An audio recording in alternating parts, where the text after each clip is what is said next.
last lectures we have to see question answers and did so many exercises, right? Today we have to continue question answer, right? Here is answer the following questions. Question is, which sense of the tiger is very strong? यहाँ पे आपको question पूछा गया है कि कौन सा sense है टाइगर का जो बहुत स्ट्रॉन्ग है. And next question is, how does this sense help the animal in finding food? Which sense of the tiger is very strong? कौन सा सेंस है टाइगर का जो बहुत स्ट्रॉन्ग है? And how does this sense help the animal in finding food? और वो sense tiger को किस तरह से हेल्प करता है अपना फूड ढूंढने के लिए, राइट? तो let's see we answer. Tigers whiskers are very sensitive, right? कौन सा है उसका? Whiskers, right? व्हिस्कर सेंस जो है उसके वो बहुत स्ट्रॉन्ग होते हैं. और वो उसे किस तरह से हेल्प करते हैं? They help the tiger move in a dark and find the prey, right? Prey का मीनिंग हमने देखा था. वो फूड फाइंडिंग करने के लिए किस तरह से हेल्प करते हैं व्हिस्कर्स उसे? दे मूव इन डार्क, अंधेरे में भी व्हिस्कर्स उसे हेल्प करते हैं उसका जो फूड होता है वो ढूंढने के लिए. So you have to write this answer like this. Tiger's whiskers are very sensitive.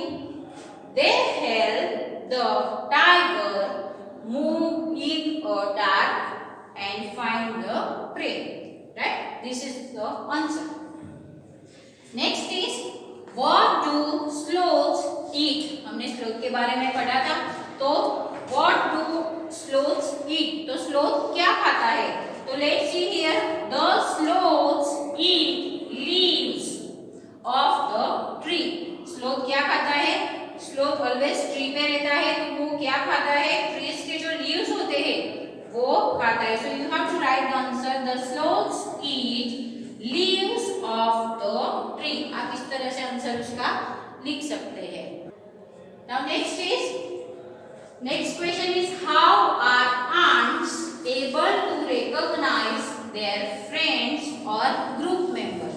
यहाँ पे आंट्स कैसे रिकॉग्नाइज करती है अपने फ्रेंड्स को और ग्रुप मेंबर्स को कैसे पहचानती है वो? ऐसा क्वेश्चन आपको किया गया है. अकॉर्डिंग टू आवर यूनिट, हमने यूनिट में पढ़ा था कि बहुत सारे एनिमल्स होते हैं जो एक दूसरे को अपनी स्मेल से रिकॉग्नाइज करते हैं. तो लेट्स सी आंट्स कैसे रिकॉग्नाइज करते हैं अपने फ्रेंड्स को. आंसर यहाँ पे, they are able to recognise their friends or group member by their smells. Look here. Answer आ गया आपका. वो आंट्स जो है वो अपनी फ्रेंड्स को और ग्रुप मेंबर्स को भी कैसे आइडेंटिफाई करती है? They recognize their smell. वो अपनी स्मेल से रिकॉग्नाइज करती है, right? Last question is here. Categorize the following things on the basis of their smells as good or bad and fill in the columns. यहाँ पे आपको ब्रैकेट में things दी गई है और डिफरेंट थिंग्स दी गई है. आपको कौन सी गुड स्मेल है और कौन सी बैड स्मेल है, राइट? कौन सी स्मेल गुड है और कौन सी स्मेल बैड है वो आपको कॉलम में से देख के लिखना है, राइट? तो यहाँ पे आंसर में है गुड स्मेल और यहाँ पे है बैड स्मेल. तो यहाँ पे आप देख सकते हो कि ब्रैकेट में आपको कौन से वर्ड्स दिए गए हैं. गार्बेज, तो गार्बेज आप समझ सकते हो कि गार्बेज की स्मेल कैसी होती है. Yes, it is a bad smell, right?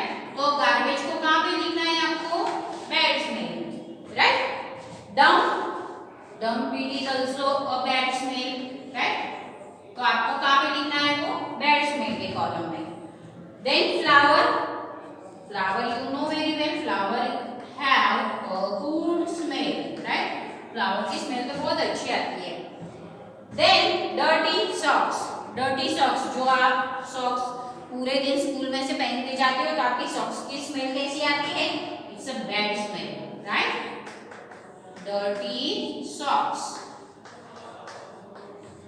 Right? Petrol, petrol की स्मेल भी बैड होती है, राइट? देन स्पॉइल्ड फूड, जो फूड बिगड़ गया है उसकी स्मेल कैसी होती है? वो भी बैड होती है। स्पॉइल्ड फूड आपको बैड स्मेल के कॉलम में लिखना है, राइट? देन फिश, फिश की स्मेल कैसी होती है? It's also a bad, right? Fish की स्मेल भी बैड होती है। Coffee, yes, coffee have a good smell, तो कॉफी की स्मेल तो बहुत अच्छी आती है ना, right? Next is pickle, pickle, आपकी मम्मी पिकल बनाती है तो बहुत अच्छी स्मेल आती है, तो pickle is right in good smell, right? And last is a shop, shop, right? नहाने के वक्त जो सॉप यूज करते हैं उसकी स्मेल कैसी होती है? Good smell, right? So we have divided here is a good smell and bad smell. इस तरह से आपको क्वेश्चन आंसर सभी मेंशन करने हैं नोटबुक में, and exercise is finish here, right? तो सभी क्वेश्चन आंसर आपको लिखने हैं। Unit first is completed here, right? तो सभी क्वेश्चन आंसर, सभी एक्सरसाइज आपको नोटबुक में लिखनी है और compulsory for all, it's a compulsory for all, right? तो वो आपको सभी वर्क करके वो मुझे सेंड करना है। Thank you and have a nice day.